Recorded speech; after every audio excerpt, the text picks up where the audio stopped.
हे class 10 कैसे हैं आप सब। आई होप आप सब बहुत अच्छे हैं, मस्त है एंड सभी सेफ है गाइस। एंड आज का सेशन तो बहुत ही अच्छा रहने वाला है। क्यों? क्योंकि भाई फाइनली आ चुकी है आप सबकी डेट शीट।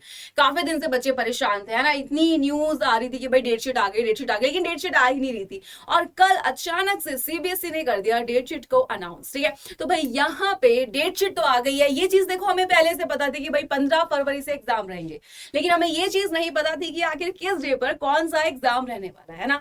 एंड ये चीज भी हमें क्लियर हो गई कि भाई कितनी छुट्टियां हैं, किस डे पर, है ना, यानी कि किस डेट पर एंड किस डे हमारा कौन सा एग्जाम होने वाला है। तो देखो डेट शीट तो बहुत ही अच्छी है क्योंकि छुट्टियां आपको भरमार मिली हुई हैं। तो एक बार देख लेते हैं कि आखिर कब कब आपका कौन सा यहाँ पे एग्जाम होने वाला है। एंड उससे पहले आपको एक चीज बता देती हूँ, भाई डेट शीट भी अब आ गई है। एंड अगर अभी आप सीरियस नहीं हो तो फिर देखो, फिर आप कभी सीरियस नहीं हो सकते। एंड अब थोड़ा सा सीरियस हो जाओ। क्यों? क्योंकि भाई आपकी डेट शीट आ चुकी है। आपको पता है कि कौन सा सब्जेक्ट वीक है आपका, आपको पता है कि कौन सा सब्जेक्ट बहुत अच्छे तरीके से आता है। उसी के अकॉर्डिंग अपना टाइम टेबल बनाओ एंड अपनी पढ़ाई को क्या कर देना है, शुरू कर देना है। ठीक है, चलिए देखो सबसे पहले हम लोग बात कर लेते हैं। आपके 15 फैब से यहाँ पे एग्जाम स्टार्ट हो रहे हैं, राइट। तो 15 फरवरी को आपका सबसे पहला जो एग्जाम है गाइज वो है इंग्लिश का। ठीक है, तो सबसे पहला पेपर ही इंग्लिश का है। एंड मुझे लगता नहीं कि बच्चों को यहाँ पे प्रॉब्लम आएगी। तो देखो अब पता लगे पहला पेपर ही है, और पहला पेपर अच्छे से देना, क्योंकि अगर फर्स्ट पेपर ही अच्छा नहीं जाता है ना तो आपका कॉन्फिडेंस होता है वो वैसे ही कम हो जाता है। तो अच्छे से तैयारी करनी है ताकि एग्जाम अच्छे जाए। एंड बच्चे ना ओवर कॉन्फिडेंस में आ जाते हैं कि यार इंग्लिश का पेपर ही तो अच्छा होगा, लेकिन बच्चे क्या करते हैं, अच्छे से तैयारी नहीं करते हैं एंड साथ ही साथ उस ओवर कॉन्फिडेंस में आ जाते हैं, जिससे एग्जाम अच्छा नहीं जाता। और पहला पेपर अच्छा नहीं गया तो क्या हो जाता है, यानी कि भाई पूरा कॉन्फिडेंस गया। तो वहां पे आपको वो चीज नहीं करनी है। फर्स्ट पेपर है इंग्लिश का, 15 फरवरी को अच्छे से पढ़ के जाना है एंड एग्जाम देना है। ओके, देन बात कर लेते हैं यहाँ पे नेक्स्ट की। तो नेक्स्ट आपका जो पेपर है गाइज वो है कौन सा, आपका साइंस का एग्जाम। एंड देखो 15 फरवरी को एग्जाम है, और फिर कब है आपका 20 फरवरी को। यानी कि 15 फरवरी को जब आप एग्जाम देकर आओगे, 3-4 बजे भी आप घर जाते हो, रेस्ट भी करते हो, तो 6 बजे से भी अगर आप पढ़ने बैठते हैं तो आपके पास बहुत सारा टाइम है। तो 15, ठीक है, यानी कि शाम का टाइम आपके पास है पूरा पढ़ने के लिए। 16, 17, 18, 19, मतलब सोचो यार इतने सारे दिन हैं आपके पास, बहुत अच्छा खासा टाइम है साइंस का रिवीजन करने के लिए। तो फिजिक्स, केमिस्ट्री, बायोलॉजी बहुत ही अच्छे तरीके से यहाँ पे आप रिवाइज कर सकते हो। तो 20 फरवरी को बेटा जी आपका पेपर है कौन सा, साइंस का पेपर रहने वाला है।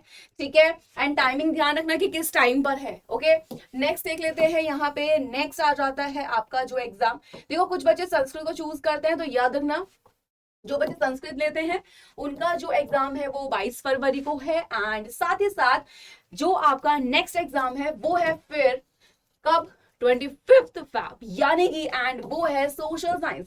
तो यहां पर भी आपको अच्छे खासे दिन मिले हुए हैं। किस चीज के लिए, कि भाई आप अपना हिस्ट्री, ज्योग्राफी, यानी कि पूरी की पूरी सोशल साइंस को बढ़िया तरीके से रिवाइज कर सकते हो।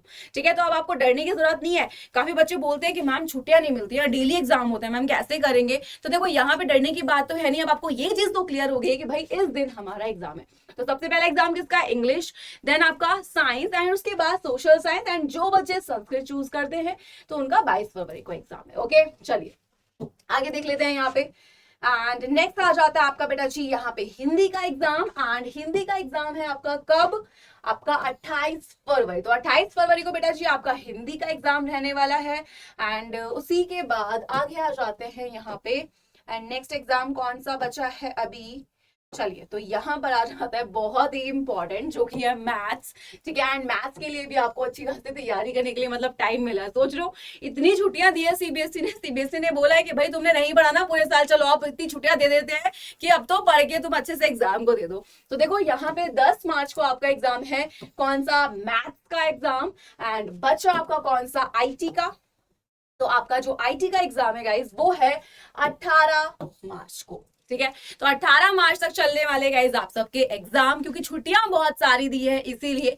तो 15 फरवरी से एग्जाम शुरू होंगे एंड 18 मार्च तक ये चलेंगे।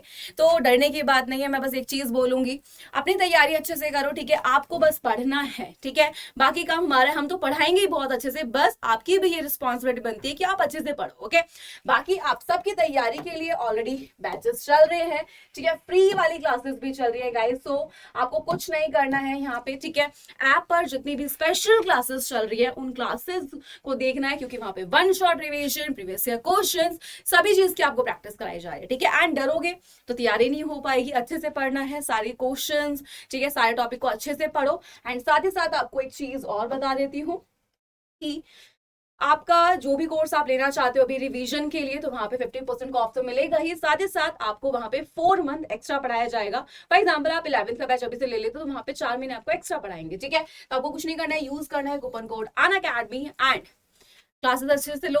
वाईटी पे भी चल रही है, ऐप पे भी फ्री क्लासेस चल रही है, बैच लेना है बैच को खरीद लो, बट पढ़ाई अच्छे से करो, ओके। मिलते हैं अपनी क्लास में एंड डरना नहीं है, तैयारी अच्छे से करनी है, okay. Bye bye and take care guys.